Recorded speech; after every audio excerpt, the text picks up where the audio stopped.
Pues me parece que no ha dicho nada, pero que ya se está grabando. Vamos a empezar. Pues si queréis, ya paso directamente a las ideas que había pensado tratar hoy. Y es que mm, la mujer ha estado siempre en el proceso de la vida. Es un centro especial donde ella tiene la llave porque no estaríamos nadie aquí si no fuera por una mujer. Y, y ha sido protagonista de los acontecimientos, pero a nivel público no. Vemos que ha sido mm, el tabú de la maternidad ha sido protegido porque esta función es sagrada, y, pero luego a nivel de protagonismo ha sido inspiración, pero no la han dejado ser protagonista en la actuación pública, sino que su oficio ha sido muy centrado en la familia, en el oficio de madre. La palabra matrimonio viene de matris munius, de oficio de madre, ¿no? Y, y se ha convertido en un tabú porque efectivamente es lo más importante. Si no, no habría vida, no habría nada. Parece que los que han hecho la historia, la cultura, las formas religiosas sean los hombres, que la estructura occidental es machista. Pero la mujer contiene muchos secretos. En su silencio, en su invisibilidad, ha sido invisible, sí, pero ha dado luz, ha dado hogar, ha dado el fuego, ha dado el amor. Claro, hoy podíamos centrarnos en, como hemos hecho otros días, en la línea agustiniana, de la influencia de la Edad Media, la interioridad, en grandes mujeres, como decimos otra vez en las filósofas, pues Teresa de Jesús, místicas, o coger las que han sido protagonistas, digamos, en las crónicas, que han sido reinas, abadesas y otras mujeres, ¿no? O en la filosofía y literatura incipiente, la filosofía hasta el siglo XIX-XX, en la literatura mucho más relevante, desde Cristina y otras, y otras. También en el siglo XIX-XX ha habido, desde que Cristina empezó la guerra a las mujeres o la cuestión de las mujeres, de buscar la igualdad, ha habido muchísima, digamos, inquietud sobre la reivindicación de las mujeres y han conseguido muchas cosas, sobre todo en la lucha que han tenido pues para el sufragio universal, que una media de a mitad del siglo XX, ha empezado en algún sitio antes, pero acabó hasta en Suiza en 1950 y pico, ¿no? Es decir, que el feminismo es otro gran tema, pero para escoger un tema, al menos hoy, y seguir otro día, he preferido escoger la inspiración en el amor. La mujer ha inspirado muchísimas cosas, pero sin duda es la inspiración en el amor la que me parece que es la más interesante para empezar este tipo de discurso, ¿no? Y es verdad que parece que la historia, la cultura, las formas religiosas la hacen hombres, aparentemente, porque después veremos que la misma evangelización de Europa y otras actividades importantes han sido realizadas sobre todo por mujeres, aunque no figuraban como obispos ni como jefes, sino como personas que han hecho las comunidades, igual como han hecho el centro del hogar, como el palo de pajar en torno al que se reúne toda la paja, también han hecho en las comunidades, igual como la misma iglesia no se constituyó tanto en torno a San Pedro como en torno a la Virgen María. Así la Virgen ha sido imagen de esto que estoy intentando explicar, ¿no? Y, pero vemos que han sido guerreras. El velo de Irán es una batalla que ahora la tenemos en la calle, pero que en la historia ha conseguido muchas cosas, no solo el voto femenino, sino la incorporación al mercado laboral, la incorporación a la universidad y tantas cosas. Y la discreción, la prudencia, la sumisión a veces, pero también ese saber callar para conseguir una batalla sin presentar la batalla, ¿no? Conseguir ganarla. Y la audacia son características de la historia. Hannah Arendt sostenía que toda persona alberga la posibilidad de pensar filosóficamente, y ya hemos visto en otra de las sesiones el tema de la filosofía. Se ha dicho que detrás de un gran hombre hay una gran mujer, para significar que aunque estuviera en un segundo plano un Salvo Lucci. Aunque estuviera ahí como sin figurar, ha tenido un papel muy importante. De hecho, hay historietas así de tipo oriental que hablan de un gran sabio que perdió a la mujer y pensó, no pasa nada porque soy muy sabio. Y empezó el desorden en la casa y empezó él como los grillos de las patatas, pues se empezaron a quitar las ideas y a desparramarse, ¿no? Porque el orden, lo que le daba a la mujer aparentemente no era nada, pero en la realidad lo era todo, ¿no? ¿Y qué ha pasado con escritos y con esta acción de las mujeres a lo largo de la historia? ¿Qué ha pasado con las ideas, con los testimonios, tantas voces femeninas a lo largo del tiempo? ¿Por qué se han silenciado o ignorado tantas veces ese aporte femenino a la sociedad, a la cultura, a la intelectualidad? Pues ahí está el misterio, pero vamos a intentar recoger, sobre todo en la literatura, algo de esa influencia que ha tenido la mujer. Influencia inspiradora, repito que es el tema de hoy. Por ejemplo, en el campo de la filosofía, para recordar algo, en la Edad Media no se sabe mucho de las mujeres que filosofaron. Las que provenían de la nobleza eran cultas, más que sus maridos, pero las solteras que querían libertad o pensar entraban en monasterios porque no tenían en otro sitio el campo para realizarse en los estudios o en escribir, y fueron muy importantes para construir la cultura de Occidente, siendo copistas, haciendo los tapices y muchas cosas de arte, de pintura, etc., ¿no? La mujer en la Edad Media era considerada mucho mejor que la Edad Antigua, pero sigue siendo inferior al hombre. En su mundo está la familia, los trabajos agrícolas, la maternidad, pero no encuentra un sitio, si no es una reina, no encuentra en la vida pública, cultural y de pensamiento un sitio para realizarse. Sí en la vía mística, porque, repito, en la espiritualidad, en la religiosidad, la mujer invitaba a vivir una vida intensa y ha sido siempre un modelo de no solo del amor, sino también del amor místico, del amor divino. Se consideraba que las mujeres no estaban capacitadas para hacer interpretaciones racionales útiles a los demás, es decir, que había una dificultad de conceptualización, pero era siempre ha sido un símbolo de portador de sentimiento y de fe. No estaban capacitadas para aportar al mundo las ideas de conocimiento racional y había que meterse a monja. Por ejemplo, Catalina de Siena, dentro de su ambiente de monja, no dejó de participar en la vida pública y mucho, haciendo que el Papa volviera de Aviñón, donde estaba sometido al gobierno francés, al rey francés. Y en su mística tuvo un rico pensamiento, sostenía que Dios ha concedido a la persona el libre albedrío, la libertad libre para tomar decisiones, para asumir la responsabilidad, y no fue pues tan imprudente como alguna otra que para salirse del sistema pues bueno, la condenara a la muerte, ¿no? Las mujeres de los conventos tenían más oportunidades. ¿Cómo podríamos hacer una valoración de la mujer de la Edad Media? Digamos como así idea básica que la mujer, porque veremos los siglos XIV y XV, para no alargarnos, como he dicho antes, y no ver hasta hoy, porque esto puede quedar para otros días, ¿no? La valoración que tiene la mujer era mucho peor que la de ahora, pero mucho mejor que la antigüedad, y probablemente mejor que los siglos posteriores que llamamos la Edad Moderna. Es decir, que hasta el siglo XIX el derecho consuetudinario de origen germánico había dominado la Edad Media y la mujer estaba más protegida que cuando volvió después ya en la tardo medieval el derecho romano que se rescató de época anterior y que trataba a la mujer mucho peor.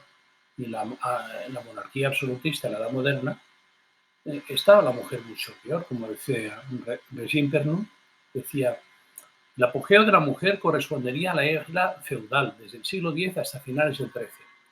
Es indiscutible que por entonces las mujeres ejercen una influencia que no pudieron tener ni las damas partidarias de la fronda en el siglo XVII ni las severas anarquías del siglo XIX.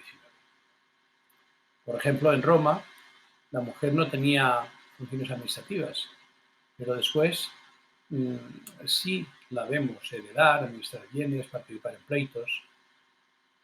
No era sujeto de derecho en Roma y Sin embargo, después, en este derecho consuetudinario sí que lo es.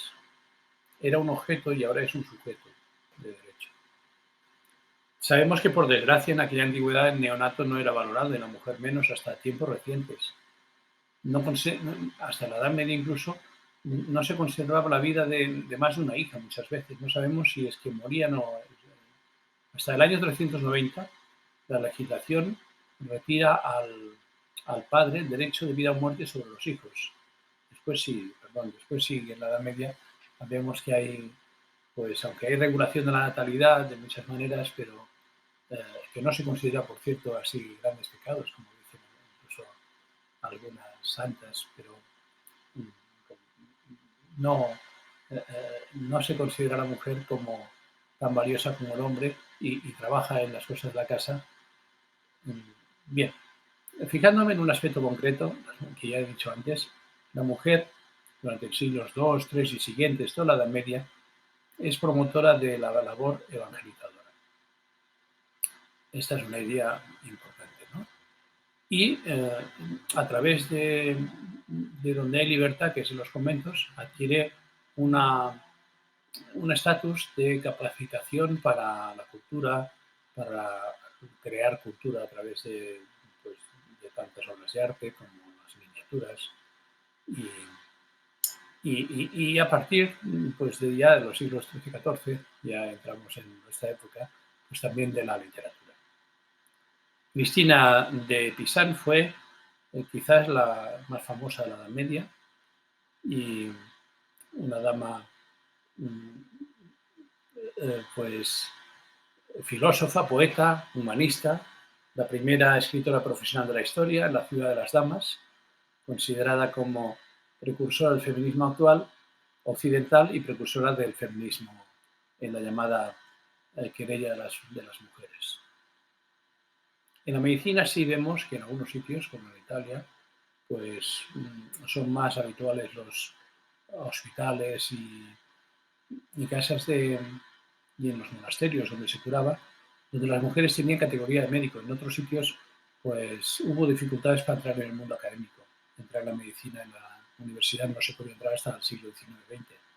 Y en cambio, sí que es verdad que Rótula de Salerno fue ya doctora en el siglo XI en Italia, de manera que las parturientas en España eran médicos, pero sin llamarse médicos, y en los conventos también, porque se hacía la medicina, pero sin poder acceder a la universidad. Sí que les legaban libros especiales para hacerlo y algunas, como Hildebranda y otras, hacían verdaderas maravillas de explicar la medicina y la higiene y la cura de la mujer, que después otros sabios, como el mismo Alberto Magno, copian para poder explicar, porque era muy buena la fuente que tenía de Hildebranda. También sabemos que hay muchas reinas que tienen una cultura, no solo las monjas, sino también en las personas de la corte, ¿no? Curiosamente, no las preparaban para saber, excepto algún manual que tenemos para educación de jóvenes, pero sí que les exigían después ser regentes cuando el marido estaba en las cruzadas o en cualquier viaje. La mujer, a través de la historia, tiene un rol muy importante. Yo quería fijarme hoy, como digo, en la inspiración en el amor. Y para eso voy a empezar en el mundo islámico, porque aparece una cosa que es muy curiosa y que no sé si interesa, pero me gustaría compartir, que es ver que el amor es lo más importante, pero con la excusa del amor de Dios no se valora a la persona amada. Vamos a ver un poco. Quizás el sufí más importante, Ibn Arabi, que nació en Murcia en 1165, murió en Damasco en su peregrinación al Meca, donde estuvo en contacto con toda la espiritualidad oriental, la literatura persa, etc. Fue filósofo, teósofo, místico, hispanoárabe de Al-Ándalus y viajó, como he dicho, mucho. Y mantuvo que el mundo se ofrece al hombre como la celebración perpetua de la presencia divina. Y le dejaron que no fuera totalmente ortodoxo, porque en aquella época en Al-Ándalus, no como ahora en muchos sitios, había una interpretación muy rica y había contacto con los cristianos, con los judíos, no solo en medicina y en ciencias naturales, sino también él tuvo dos mujeres que fueron pues maestras suyas y, y como Abinaced. Hay otros que estuvieron influidos por esa sabiduría femenina.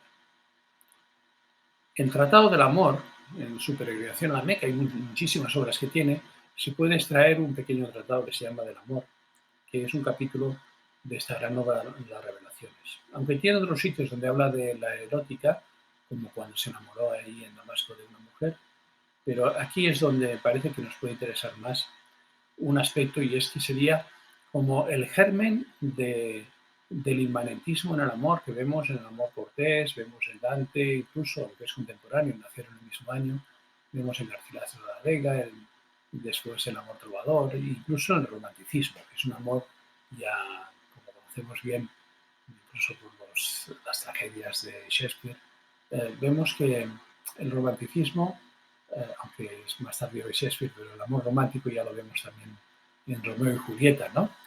El romanticismo adolece de un defecto que quiero subrayar aquí. Le dice Alá al profeta David: juzga pues entre los hombres con la verdad y no siga los deseos, ya que te extraviarán del camino de Alá.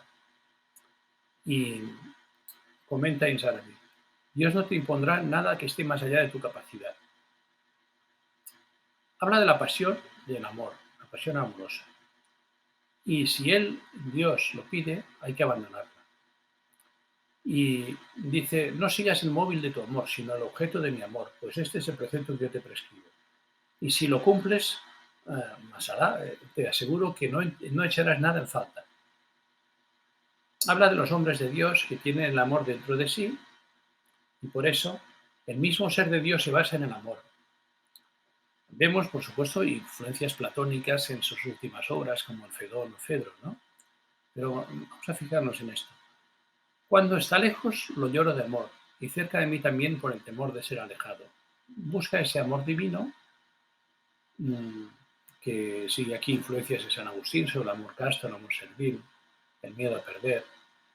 Y el poeta canta: si hubiera amado a Dios, no hubiera sido un juguete desestado. Dios nos colmó con ese amor, pero nos dio la fuerza de dominarlo. En la vida cristiana, aquí no lo vamos a tratar ahora, se habla un poco de esta fuerza del amor en palabras más fuertes que las que dicen también ahora, ¿no? Que eres capaz de hacer lo que no quieres, que te lleva a donde no quieres, que te somete. Es decir, que es como incluso la pasión, que luego se habla de cómo dominarla, sería algo así como la mantis religiosa, que después del acto nupcial, la mantis grande, la hembra, se come al macho, ¿no? Es decir, que el macho no puede hacer otra cosa que caer, como una mariposa cae en el fuego, caer en el fuego del amor. Así de fuerte se narra que es el amor. Pero aquí se nos dice, y es una especie de perversión, que en vez de dominarlo e integrarlo como hace el espíritu cristiano, este nos habla de que los hombres de Dios tienen permiso para, por ejemplo, combatientes de Baal, que tenían permiso para infringir las reglas, después de haberlas respetado, y Dios les dice: haced lo que queráis, pues ya os he perdonado. Bien.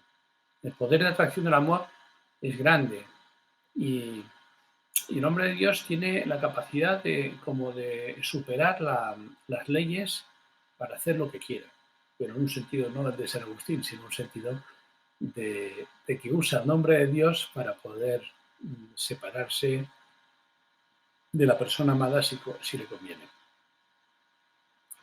Y no ha sentido nunca la virtud beatífica de la belleza de Dios y del amor que tiene por las cosas que crea. Del amor hemos nacido, según el amor hemos sido hechos, hacia el amor tendemos, al amor nos entregamos. Mi esencia tras ella se pone a suspirar, y sin embargo mi ojo no la ha mirado, pues si lo hubiese percibido se habría convertido en la víctima inmolada de esa bella Urí. Tú disuelves las tinieblas también ante el amor. Bien, está hablando aquí de los efectos del amor. Yo mismo he sentido la extrema sutileza que puede encontrarse en el amor. Sientes un afecto intenso, una pasión penetrante, un deseo ardiente, un poder del amor, un agotamiento total, una imposibilidad de conciliar el sueño y de saborear la comida.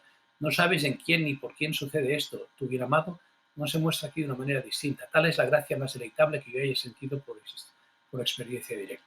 Como digo, él la vivió en varios sitios, también en Damasco. Y sigue. Otros estados similares pueden producirse después de este. A veces una manifestación divina se presenta a ti en una revelación espiritual, y estos síndromes de amor se ven entonces afectados. A veces ves un personaje, esa emoción estática te embarga en un momento en que tú le ves y sabes que ese es tu bien amado, porque aunque nunca antes hubieras tenido conciencia de él. También a veces se menciona una persona y sientes inclinación hacia ella por esa pasión que te invade. Entonces sabes que ese ser es tu amo. Es decir, que el amor llega a dominar. La voluntad puede hacer lo que quiere la persona amada. Pero ahora ya pasa a que se deja llevar por la intervención divina y ahí hay una cosa de sublimidad y yo entiendo que también de perversidad por coger un camino equivocado. Supera la servidumbre del amor, en entregar la libertad a la persona amada, sigo en ello al que amo sin saberlo, y busca un objeto divino que el hombre desea salir de este mundo para estar con el amado, morir, romper el velo que separa, y, y el objeto del amor nunca ya no es la persona amada, sino que es algo interior, que el otro es un pretexto para fomentar ese amor de Dios en uno. Desaparece de mi vista, porque el amor que tengo por ti me solicita al punto de desatenderte. Ese estado es el más delicioso y el más fino que se pueda sentir en un amor. Menos sutil que el que hemos descrito anteriormente. Todo esto es lo que dice Ibn Arabi. Se ha propuesto definiciones del amor, pero no conocía a nadie que haya podido definir lo que es en sí. No se puede ni siquiera concebir que se puedan dar definiciones válidas. Quien quiera que intente definirlo, quien quiera que intentara definirlo, solo lo haría con ayuda de los frutos que produce, las huellas que deja y las consecuencias que le son intrínsecas, puesto que sigue siendo un atributo del poder perfecto e inaccesible que es Dios mismo. Bien, esto es un poco el problema, ¿no? En otra redacción dirá de modo más completo: la imagen que nos formamos de la persona bajo la que aparece el objeto del amor y cuya presencia contemplamos, uniéndose a él en esta facultad, de este modo conservamos la presencia de la persona a la que nos hemos identificado, pero realizando una unión más delicada que la que se produce con un ser físico. Es decir, que el otro es un amor virtual. Habla de Qais el loco y de su preocupación por Laila, que ésta se le ofreció a él físicamente. Dice: bajo el efecto de su estado le digo, desaparece de mi vista. La percepción sensible de la bienamada le ocultó la sutileza de esa contemplación imaginativa, porque Laila parecía en la imaginación de Qais más atractiva y más seductora que bajo su aspecto físico. Dicha disposición constituye el lado más delicado del amor. Es que el que la posee no deja de ser un estado de felicidad sin quejarse de la separación del ser amado. Esta contemplación de la bienamada se expresa así en este texto profético. He visto mi Señor bajo la más bella de las formas. Bien, ya vamos entrando, por tanto, en el problema. El problema, dice, el hombre no puede estar en armonía total con su ser, sino con una persona de su especie de la que se enamora. No hay bondad en un amor que se deje gobernar por la razón. Frecuento el amado, pero no puedo curar, pues permanece el deseo cuando el amado está ausente, y es persistente mientras presente, descubriendo un ser cuya belleza aumentó desde el primer momento en que la conocí. Dios es bello y ama la belleza, por eso se ama a sí mismo. Otra causa del amor es la buena acción o la conducta perfecta que proviene solo de Dios, porque no hay otro bienhechor que Dios. Bien. Ahora ya va centrándose en ese dominio de que hay una unión de los dos amores. Dice: el amor de la unión del amado y el amor de lo que este último ama. Si, por ejemplo, este ama la separación, el amante la amará también. Es decir, que la amante, no la mente, es capaz de entender que el hombre puede tener esta separación para que ella es un pretexto, es un amor virtual para un amor más intenso. Para lo que el bien amado ama en esencia. Bien, la idea de amor que veremos en el Cortés y en el romanticismo, no llegaremos más que al Cortés ahora, es inmanentista. No depende de la persona amada y ella es una inspiración para algo interior. Eso me parece interesante también, si da tiempo, veremos en los místicos, ¿no? Como el amor a Dios incluye estas almas gemelas y este amor que tienen a través de las personas santas, que puede o no tener experiencias así eróticas o sensibles, pero que en realidad ese mismo amor, como el Cantar de los Cantares, se ve que el amor a Dios y el amor a una mujer entre un hombre y una mujer, o entre dos personas, sigue siendo la, la fuerza que expresa la imagen de la unión con Dios. De hecho, la amada, el alma, siempre toma un carácter femenino de recepción. Y el amante, que es un hombre o Dios, siempre toma el carácter de persona que tiene la aparente iniciativa, aunque también la amada es la que tiene sus formas invisibles de captar al amado. El amor espiritual es el del amante que se apresura a satisfacer al amado. Nada queda en él, ni propósitos ni voluntad que puedan oponerse al amado. Además, el amante queda totalmente tributario de la voluntad del amado. En cambio, el amor natural es el del amante que busca la plena satisfacción de sus deseos, etc. Bien. El amor que nos tiene por él mismo está explicado en este Hait Santo. Yo era un tesoro oculto y yo no era conocido. Ahora bien, quise ser conocido. Creé, pues, a las criaturas a fin de hacerme conocer por ellas. Es decir, que Dios tiene como un eros necesidad de ser conocido y por eso hace la creación. Un acto divino. El afecto del amor es la relación que une al amante con el amado. Va insistiendo en estas ideas, pero no las voy a decir todas. Y el afecto que se apodera del amante se encuentra en el individuo susceptible de recibir la presencia o existencia efectiva del amado, o bien de aceptar su advenimiento que todavía no tiene existencia real, mientras no pueda ser calificado por la realización concreta. Bien, es una cosa virtual. El amor entre las personas o es egoísta si es natural, según él, cosa también errónea, o es, si es espiritual, una cosa virtual. Claro, aquí el ambiente cristiano, personalismo, nos diría que esto no es así, pero estamos hablando de la Edad Media y lo que supone después la literatura medieval, me parece que está una influencia importante. El amor espiritual reúne en el amante tanto el amor de bien amado como por el amado, como por sí mismo. Mientras que el amor natural o físico, el amante ama solo por sí mismo al bien amado.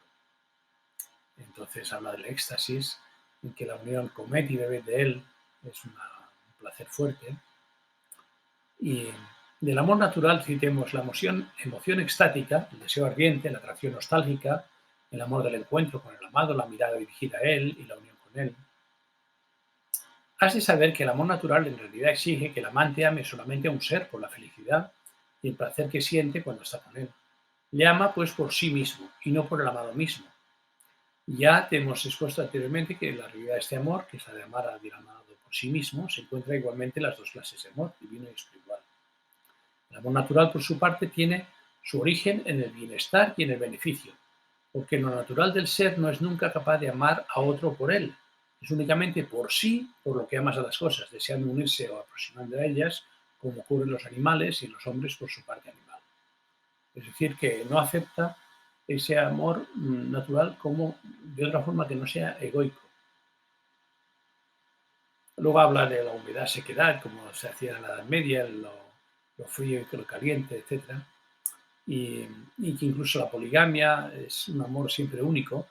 El objeto del amor es único, aunque los seres sobre los que se le ejerce sean de lo más diverso, pero sigue siendo exclusivamente el amor de la unión, al mismo tiempo que comporta modalidades de exteriorización diversas, como palabras intercambiadas, abrazos, besos. Esto es muy hippie. En la película de La tentación, la última tentación de Cristo de Scorsese habla un poco de esto. En realidad no es esta persona o la otra. En realidad lo que deseas en la unión es el amor. Esos son, en definitiva, formas diferentes que adopta el amor respecto de una o varias personas porque ama como un solo amor realidades diferentes. Esto es lo que pasa al amor cortés y al amor, eh, no al caballeresco, que mantiene un amor platónico, sino al cortés y al romance de la rosa, etcétera, ¿no? Es decir, la tardomedievalidad, como vamos a ver ahora. Pues no es nunca cierto que el amante ame dos seres simultáneamente, puesto que el corazón no tiene la capacidad de contenerlos juntos. Dice que al amor va unido un significado inteligible, aunque sea imposible definirlo válidamente, porque ante todo es comprensible por experiencia directa. Sin embargo, no hay que ignorar que existe, dada la posibilidad de esta relación con Dios.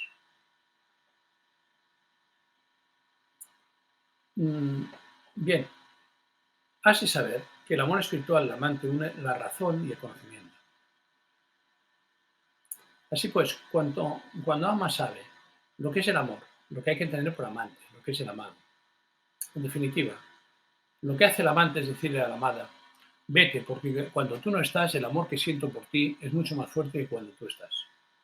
Este es el amor que dicen los sufís, el amor que recoge la influencia oriental en Persia y que trabaja en Damasco. Para hablar el que mm, es verdad que él ve que en el amor de pareja puede haber problemas, puede imponerse la voluntad al amante, etcétera, ¿no? Los celos y muchas cosas. En este sentido, en el ambiente de las monjas y de los monasterios, en el ambiente cristiano misógeno, se habla también mucho de que la mujer es tentación, como Eva, y se pone el pretexto de María para purificar la figura femenina.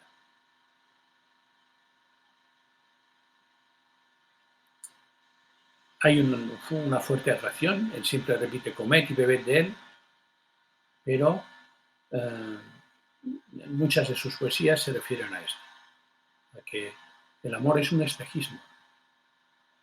Y no quiero seguir repitiendo las citas porque ahondan mucho en la misa. No es, digamos, una cosa marginal en su doctrina, sino que es una quinta esencia. Y hemos visto, sigue diciendo, que el objeto del amor debe ser virtual y no actualizado, magno. Ahora bien, en ese estado potencial, Adam, el amado es puro en su vestido al principio mismo de la existencia. Y bien,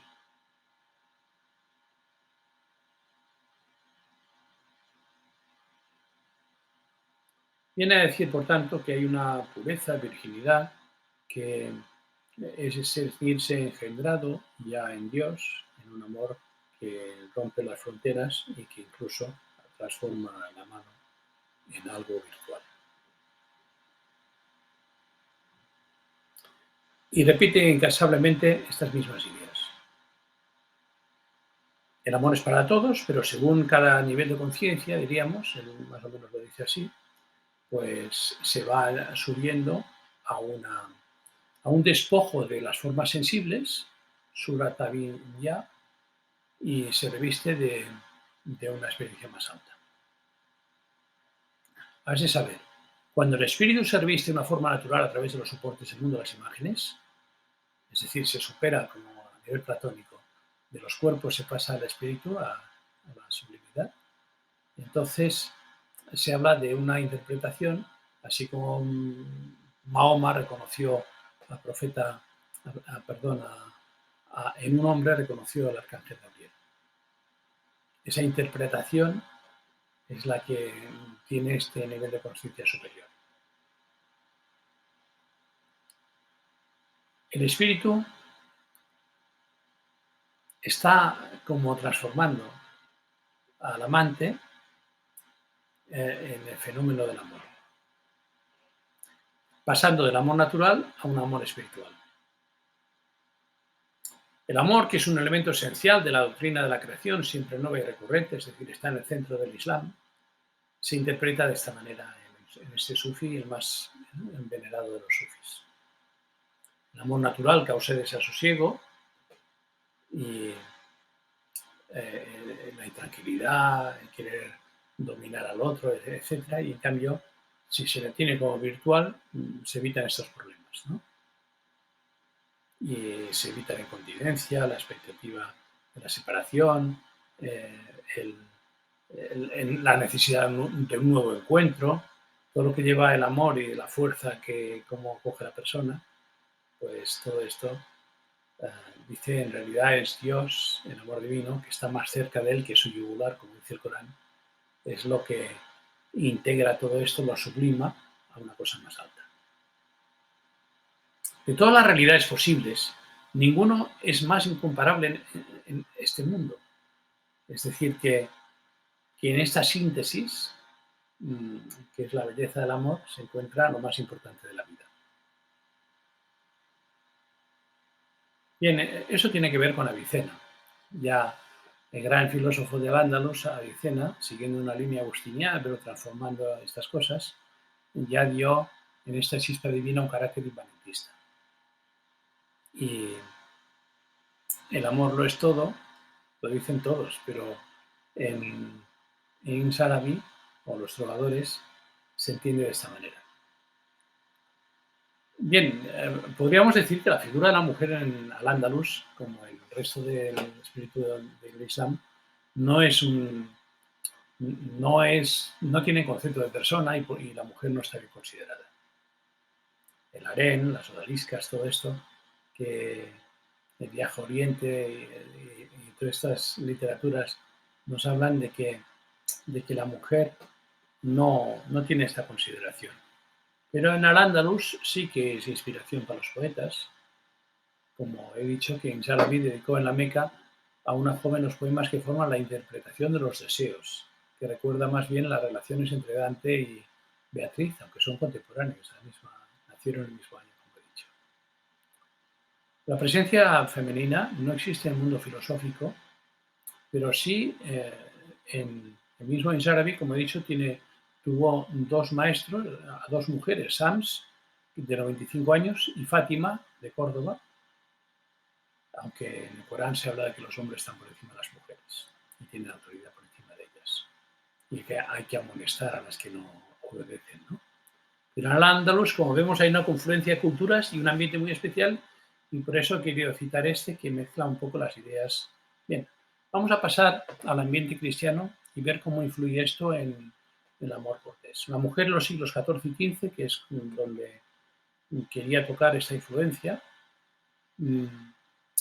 vemos que está muy dominada por los feudales, tanto la nobleza como la iglesia, y el pueblo no tiene gran literatura, porque mucha literatura se refiere a los cortesanos, a la aristocracia, y también sale en la literatura, ¿no? Hemos visto los grandes personajes, mujeres, Brigitte de Suecia o Catalina de Siena, las Beguinas, hay mucha Cristina de Pizán, que hemos hablado de ella, La ciudad de las damas, el libro de las tres virtudes. La literatura en los siglos XIV y XV es didáctica, pastoral, dirigida a mujeres, pero escrita por hombres. Prácticamente, salvo Christine, los demás que escriben, que nos ha llegado porque se habrá perdido mucho material, no han valorado el material y por tanto no nos ha llegado. Las mujeres son cuerpos destinados a la iglesia o a la familia. Vírgenes, trabajadoras, labores domésticas, labores de campo. Y cuando el marido se va, la mujer, sobre todo la nobleza, etcétera, que son los que viajan los nobles, pues tiene que cuidar de la casa, aunque no ha sido educada para ella. Teóricamente dicen que mejor que no sepa leer para no liarse la cabeza y mejor que no sepa escribir para no tener cartas de amor. Algunos digamos, de estas líneas pedagógicas, de estos libros pedagógicos, ¿no? Bien, este es un poco el contexto y también en este tiempo vemos que la mujer tiene que refugiarse en los conventos para realizarse culturalmente. Hay, por cierto, hasta los siglos XIV, que desaparecen bastante, los monasterios dobles, donde la abadesa era la que mandaba, tanto en el monasterio de hombres, en la parte de hombres, como en la parte de mujer, de los mismos monasterios, y incluso participaban comúnmente en los rezos y en las actividades comunes, y luego separaban las celdas y todo esto, ¿no? Vamos a entrar en la literatura, concretamente en el sueño del heroísmo. Ya hemos dejado algunas cosas, digamos, de tradiciones como pueden ser la leyenda de San Jorge que salva a la princesa, es decir, el ideal caballeresco de la primera y segunda Edad Media, y vamos a centrarnos en el sueño del heroísmo y el amor caballeresco. Hay muchos autores que salen, por ejemplo, en Lucinda, en el otoño de la Edad Media. Boucicault es uno de ellos, dice: es difícil determinar hasta qué punto se revelan en la idea del amante heroico las visiones masculina y femenina del amor. ¿Es la figura del que sufre por amor la imagen de sí mismo, que quiere ser el varón? ¿O es voluntad de la mujer que se muestre así? Más probablemente lo primero. Es decir, que vemos una idea del hombre, en una palabra, lo iremos viendo ahora si da tiempo, una idea del hombre que usa a la mujer para ese amor que en él se realiza. Y en eso veo un inmanentismo en que la mujer no se la valora en sí misma, sino como un pretexto para el hombre. Por lo general, en las representaciones del amor como forma de cultura se expresa casi exclusivamente la concepción masculina. La visión que del amor tiene la mujer permanece siempre velada y oculta. Es un profundo y delicado secreto. ¿Qué piensan las mujeres? Prácticamente no se conoce hasta Christine y otras formas escritas, ¿no? También en Hildebrand a través de una monja. Se exalta lo heroico de la mujer, su carácter de entrega, su inquebrantable nexo con la maternidad. Todo esto mucho más que lo erótico egoísta. Las sin fantasías, es valentía, sacrificio. La figura del noble salvador que sufre por su amada es la imagen del varón como quiere verse a sí mismo. Y como es él el que escribe casi siempre, pues esto es lo que se pone. El motivo romántico, nacido de la idea femenina del amor, la fuerza y el ánimo viriles se expresa en el combate a caballo, y la sociedad medieval ha cultivado todo esto a través de los torneos y de las novelas de caballerías que existían con un sentido más poético. Ahora se va transformando en una cosa más sensual, más erótica, ¿no? Menos platónica y más de uso personal de las aventuras caballerescas. Ya se transforman en un pretexto para conseguir, como hace también el romanticismo y como es precursor de eso algunas obras como las de la literatura española o inglesa, en Don Juan o Romeo y Julieta, que es conseguir al otro.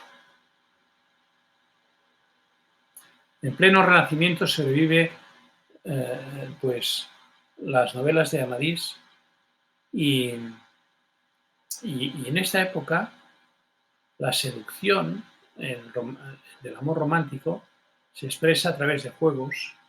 Por ejemplo, en los torneos la mujer iba dejando prendas de vestir para que odiara el que iba a guerrear, a combatir, hasta que la mujer, como expresan, ya no tiene nada en la cabeza y en las manos porque ya lo ha dado todo, porque el otro, a través de estas prendas de vestir, se expresa un erotismo, un lenguaje de y un dramatismo, ¿no? de conseguir ganar por la persona amada.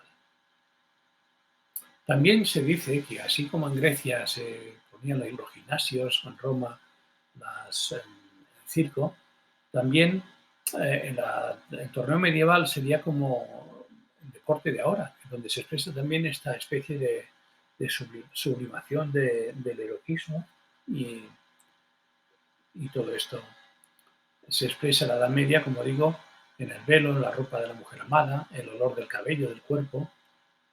Todo esto es el torneo caballeresco, lo que en realidad es lo que interesa. Regalan las damas un adorno tras otro, de suerte que al terminar el espectáculo se encuentran en sus asientos sin nada a la cabeza, incluso sin mangas. Bien, ese amor se va estilizando en una novela. El romance de la Rosa expresa un poco, la novela de la Rosa, toda esta insatisfacción erótica que el amor cortés de los trovadores, pues ahora se va transformando en un culto a la mujer con amor carnal. El elemento espiritualizante va preponderando en la lírica cada vez más. Hay un dolce stil nuevo de Dante y de los contemporáneos. Petrarca vacila entre el espiritualizado amor cortés y esa nueva inspiración de la antigüedad. Y desde Petrarca hasta el conde Lorenzo de Médicis, la canción del amor recorre Italia y se abandona el sistema de amor cortés tan artificiosamente construido a una lírica cortesana que se concreta en lo que se llama el Román de Larroche, que dominará hasta el Renacimiento, que es una especie de personificación de las virtudes y se busca a través de sueños. Primero es importante que las virtudes y los sentimientos se personifiquen, es decir, se tengan corporalidad para poder a través de ellos expresar el erotismo de estos siglos XIV y XV. Quien veía la belleza en el honor y en el rango, quien quería adornar su vida con la pompa y el esplendor, quien buscaba la belleza de la vida en la soberbia, acababa siempre por tener la idea de la vanidad de las cosas. En el espíritu cristiano es una desgracia ver que todo lo que es el arte de cultivar el cuerpo de la mujer, todo esto que es la belleza, el esplendor de las joyas y de los vestidos, se convierte en objeto de las críticas, porque se ve como vanidad y tentación y todo esto, ¿no? En cambio, el espíritu cortesano realza todo esto como una mediación para conquistar a la mujer. La literatura, la moda, las formas de trato fueron las que ejercieron una influencia normativa sobre su vida erótica. En el aparato de toda esta literatura vamos viendo que hay, lógicamente, gente que está a favor y en contra. Pero detrás de esta literatura vemos lo que había en el pueblo. Por ejemplo, todas las formas, las bromas referentes a las bodas, bromas eróticas en general, eran consideradas como adecuadas. No sabemos el tipo de broma, si era como lo que han hecho ahora con estos colegios mayores de Madrid entre chicos y chicas, en que ellas no se sienten ofendidas por estas bromas que son de mal gusto y que traspasan unos límites. Es decir, que en el terreno cómico, que mezcla oficios con un sentido erótico, a través del torneo, la caza y la música, no con el desenfreno de lo que he dicho de estos colegios mayores, sino dentro de una especie normativa, hay unas historias de amor, incluso bajo la forma de pleitos jurídicos, y incluso bajo el aspecto religioso. Todos los aspectos religiosos tienen también una consonancia amorosa, incluso los encuentros de mujeres públicas en los actos religiosos o esta alegoría religioso-erótica se convierte en una literatura especial. Todo esto está expresado en el Román del Arroz y vemos ahí todo este tipo de como la Biblia de la cultura erótica. Y en ese sentido, en la Baja Edad Media, vemos que el amor caballeresco que habíamos dicho antes o que habrá después, que leerá Teresa de Jesús, está cargado con una mente pagano que se acepta tranquilamente en la época del Renacimiento, que es una fantasía donde incluso en esta novela, que tiene dos partes, se reescribe por otro autor, se castiga, se convierte en anatema todo lo que sea la virginidad y todo lo que sea la virtud. Es decir, que el naturalismo prevalece sobre sobre todo lo demás, ¿no? Bien, yo quería quedarme aquí porque hay mucho más recorrido. Por ejemplo, las formas de trato amoroso, a través de esta literatura, los anillos, los velos, las joyas, todo esto forman una especie de 1000 artificiosos jeroglíficos donde se habla de este amor. También cuando la dama es abandonada por el primer amador, hay una especie de casuística, ¿no? Si es infiel, qué hay que hacer, si se le reconoce o no. Todo esto que es del ambiente cortesano, el ambiente de la aristocracia. Si un caballero se desvía de su amada para entregarse a una dama de elevada alcurnia rechazada por esta, pide de nuevo aquella su gracia, se admite o se le perdona o no.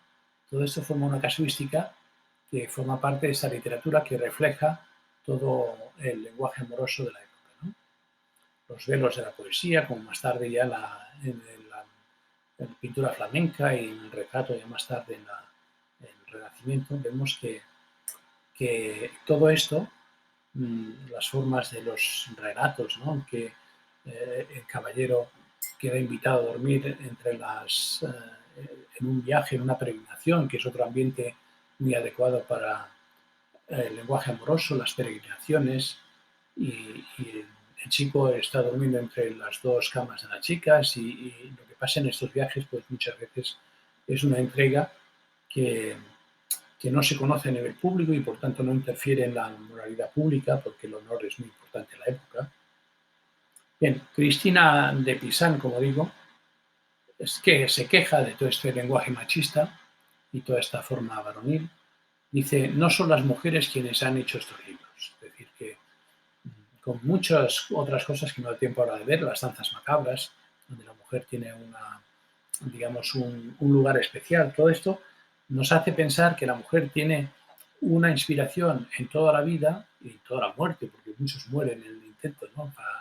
A través de estas formas de conseguir el favor de la persona amada, pero que la alta edad media era más sublimado y ahora vemos que es un amor más erótico y fruto de este inmanentismo de que el amor divino y otros amores, como el egoico, son como expresiones de un amor que domina el hombre, que la mujer no pinta mucho y que es un pretexto para este encuentro amoroso. Es decir, que se vuelve un poco a lo dionisíaco de Roma y Antigua.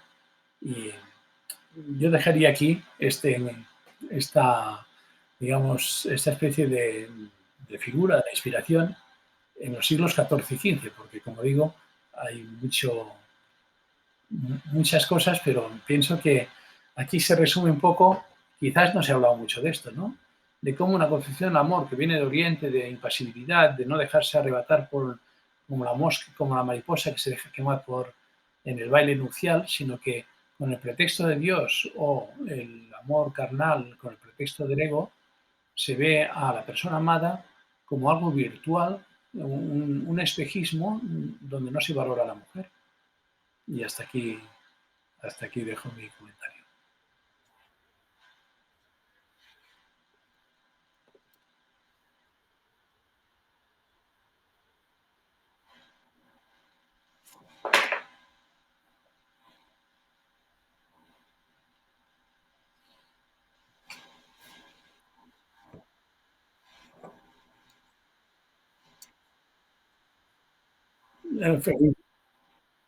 Felicidades a ti por escuchar.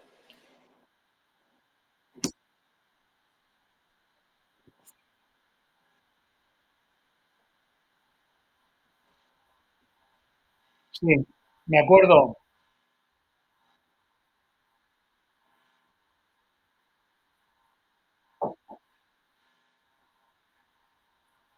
Muchas gracias.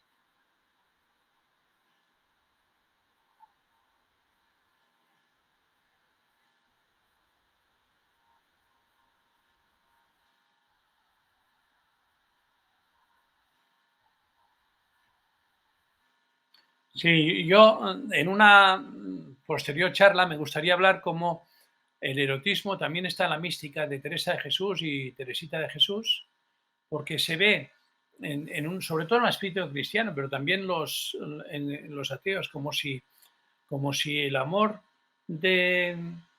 En los cristianos se ve que si el amor espiritual no hay capacidad de amor humano. Y en los ateos se ve como si el amor espiritual fuera falso porque detrás de él hay un amor humano. Cuando mi tesis es que el corazón es uno y engloba igualmente el objeto del amor divino y humano. Lógicamente en unos márgenes. Teresa Jesús no tuvo un querido, no tuvo pareja, pero sí tuvo, pues como Teresita Jesús. Y esto lo dejaría para otro día, ¿no? Almas gemelas, donde se desvivía por la persona amada, viendo en esa persona, en ese amor humano, viendo a Dios, ¿no? En esos confesores o trato espiritual, ¿no?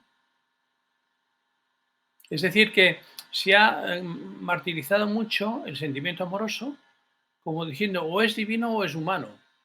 Y entonces el defecto que por un lado tienen los imanentistas árabes, como Ibn Arabi, como acabo de decir, Avicena y otros, ¿no? Pues después lo tendrán otros en una especie de, ¿cómo diría yo?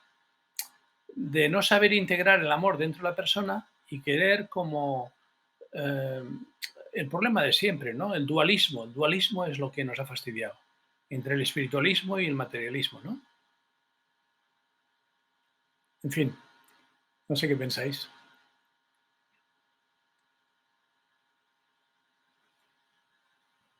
Es decir, que el espíritu y la materia se integran en la persona y tiene que haber límites porque el desmadre no es bueno, pero sí una integración en la persona, en la espiritualidad, donde nada de la persona se desprecie, sino que se integre en la misma persona. Por eso, todo lo que llama la literatura erótica de Teresa Jesús, pues no es erótico el cantar de los cantares, sin embargo, ella supo integrarlo todo en un amor a Dios, pero sentía el amor por las personas, por sus compañeras monjas, hermanas, por los sacerdotes y personas desde su padre a tantos otros hombres que ella quería, ¿no?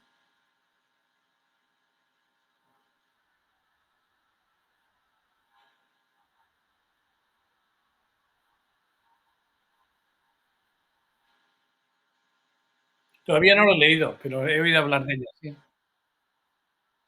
Es otra persona importante, es otra, hay un montón digamos, personas que nos han llegado a nosotros, reinas y monjas, que tengo como catalogadas, pero que he pensado no dispersarme, sino coger una línea. Es como el inmanentismo ha llevado a un amor fácil, que es excluir a la mujer para satisfacción de pretexto religioso.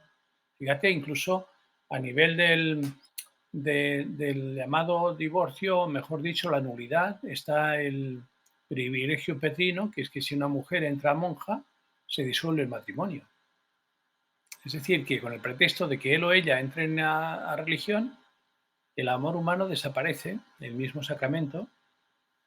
Y a lo que voy, pues que se ha mm, como desfigurado un amor integrado a la persona y por supuesto se ha visto a la mujer como tentación y objeto de conversión como María Magdalena y se han anatemizado al ornamento femenino y que se arreglen como si fuera la perversión, porque producía en esa sociedad, digamos, de represión, pero no de integración en la persona, producía tentaciones para la vida religiosa, etcétera, ¿no? Es un tema apasionante que me parece que no se ha explicado mucho.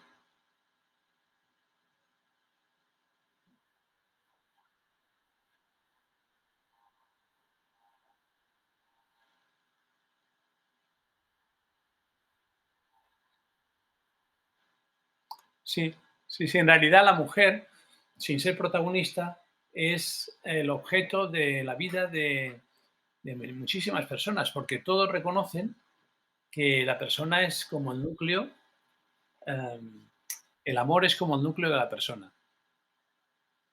Y hay como una especie de sensación de querer protegerse del amor porque da miedo el amor, como si cayeras como la mariposa cae en el fuego y se ponen pretextos religiosos o egoístas en lugar de integrar todo esto en un nivel de conciencia superior.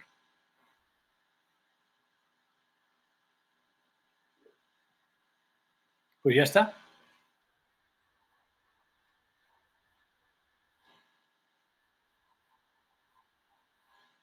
Bueno, tendrá cosas que hacer ya. El que quiera que lo vea grabado, pues lo probaré ahora. Voy a mirar.